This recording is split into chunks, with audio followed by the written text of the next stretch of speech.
guys, and welcome to your daily tarot reading for Saturday the 23rd of June. It's a pleasure to be with you today. I'm using the Game of Thrones tarot again today. When I first got this tarot, I thought it was a bit gimmicky, but I've used it a couple of times now, and it stands on its own 2 feet. It's like a deck that, is worthwhile and that you can really use properly. It's not just a gimmick. So this deck is growing on me and I really like it. So let's have a look at what we get. We get the Priestess. So that's the High Priestess. The Chariot and the Lovers. The High Priestess is the 2nd card of the Major Arcana. The Chariot is the 7th card of the Major Arcana. And the Lovers is the 6th card of the Major Arcana. So these are all Major Arcana cards. These are big themes today that can occur. Really, really big, life-changing, transformative events. So it's a big day. So it's important. So don't switch off now. Keep watching. First of all, we got the High Priestess. The Priestess is the source of all knowledge. She usually sits in between these 2 pillars. She's beyond good and evil. And actually, the Chariot as well is usually pulled by 2 sphinxes, a black one and a white one, which is also beyond good and evil. So we've got 2 cards here which are beyond the existing circumstances and which can overcome the existing circumstances of your life. And the way to do that is to connect with the collective unconscious or the Akashic records, or to meditate and to get to that place where you feel connected to something bigger than you. By doing that, you download information that's really necessary for you today to be victorious. Anything that's undertaken today, anything that you do, you really need to be a participant. The Priestess is completely passive. She takes orders, or she downloads information from God or from the universe or the ascended master she works with. And then she is empowered by that information and she has the answers. And because she's got the answers, she can take right action. It's like having 20/20 hindsight, If you start a business and it fails because of A, B, or C, in hindsight, you'll realize, okay, I should have put that in my business plan in the beginning and sorted that out, and then I'd still have a business. So you can kind of create a shortcut by connecting with your higher self or the universe, like I said, and you'll get really important answers. So that's the first part of the day. So I would suggest in the morning that you either just close your eyes and have a quiet moment if you have 5 kids running around, or if you can, you meditate for 5 or 10 minutes just to get in tune with yourself, your feelings, and the universe today. Because if you do that, you're going to be successful and victorious. The Chariot is all about winning. It's about really rolling on to triumph and success and being the king and being on top of your game. So if you're around other people today, don't let other people make all the decisions for you. Make sure that this knowledge and this info that you've got, that you use that and that you stand up for it. So if you're, in a social situation and you're trying to decide what to do next, and certain people suggest something, but your inner gut feeling is, no, we shouldn't do this, or I've got something else in mind, ideally, you have an alternative. That's better than just saying, no, let's not do this.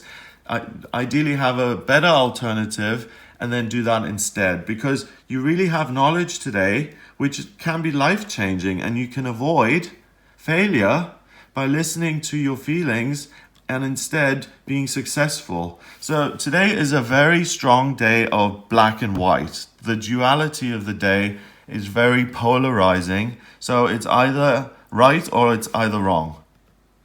So by listening to your feelings, and really, this is a challenging day for people who struggle with asserting themselves.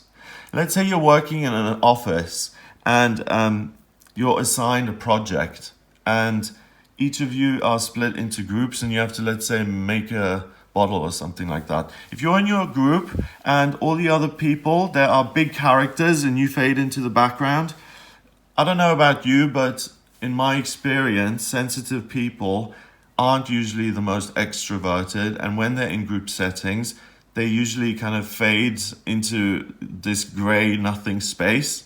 And that's why it's so great these days that we have things like YouTube where people like that who wouldn't be heard otherwise can express themselves. So if you're a sensitive person, you may also find it difficult to speak up.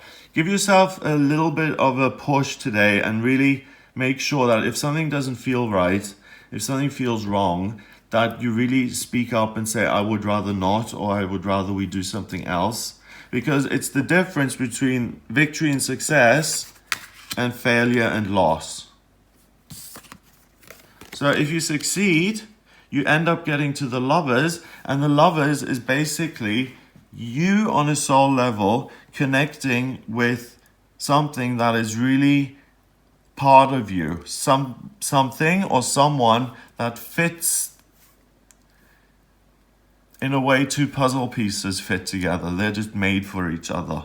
So it can be an activity, it can be a life purpose or a passion that you discover and that you love and that you continue doing for the rest of your life. So you can discover a passion for dressmaking or sewing, and you can turn that into a fashion house. Or it can be that by listening to your guidance and being successful, you really again connect with someone who is a lover, who is someone you can fall in love with, and you meet a new person. But the main gist of the day is that you don't let the crowds or other people's voices drown you out and let you, because there's a war going on here, it seems. I think in the story, these people are on the same side as the dragon. But the way it looks is almost like the dragon is fighting these people. And if you're looking at this card and trying to make sense of it, you're the dragon, okay? You're the one with the big ideas, and you're the one who has this special idea which makes you big and powerful. And these are all the other people saying, I want this, I want this, I want this, I want this, I want this, I want this. So sometimes you have to assert yourself. You don't have to become a dragon and scream at everyone saying, shut up, this is what we're doing. But you can say, excuse me for a minute, I'd like to make a contribution as well, please. Don't forget your own strength. That's what's going to take you to victory today and make you successful. And you'll really, by listening to your gut feelings and your intuition and ignoring what other people are telling you to do, or by at least challenging other people's ideas if they don't feel right to you, then you're going to have a successful, victorious day. But if you just let yourself be led and you're just a follower today, you're going to miss an opportunity. 2 and 7 is 9. And 6 is 15, 1 and 5 is 6, and 6 is a temporary opportunity. So again, you have the temporary opportunity to really find something that you love or find someone that you love. But again, it's down to being disciplined in a way and saying, even though it's uncertain, I'm going to listen to my intuition rather than the very, very certain voices of other noisy, loud people in my life who are telling me what to do. And I'm going to get to my happy place. That is a lot easier said than done. If you're in a family situation and you get the guidance that going out with the family today is a really bad idea because you're going to get hurt in some way. Trusting that intuition and saying to the family, hey guys, I don't feel very well today, I'm not going to come along with you, or saying, I have a gut feeling that something bad's going to happen. First of all, you ruin it for everyone else and you plant the seed in their heads. But if you make up a white lie, like I'm not going to come along, like I'm feeling bad, then you're going to spend the day by yourself, and you're really going to do that because you trust your intuition so much. That's not easy. Sometimes we listen to our intuition. It's like, don't get in the car today, and we ignore it. And sometimes nothing happens. That's the thing. Because the intuition isn't always 100%. But today, whether it's 100% or not, side with your intuition, please, rather than the will of the people, because it's your intuition that's going to bring you to that happy place. And it's an opportunity that you get now because the veil is so thin and you're able to get much more information than you usually would, which empowers you to really do the things that you need to do to mold your life and to manifest your life the way you want it to be. Amazing. It's a really beautiful, love this reading. So if you would like a private reading with me, then please get in touch via my website. It's gregoryscott.com. Click on the readings tab to order your reading. Please remember to subscribe to this YouTube channel, and I'll speak to you tomorrow.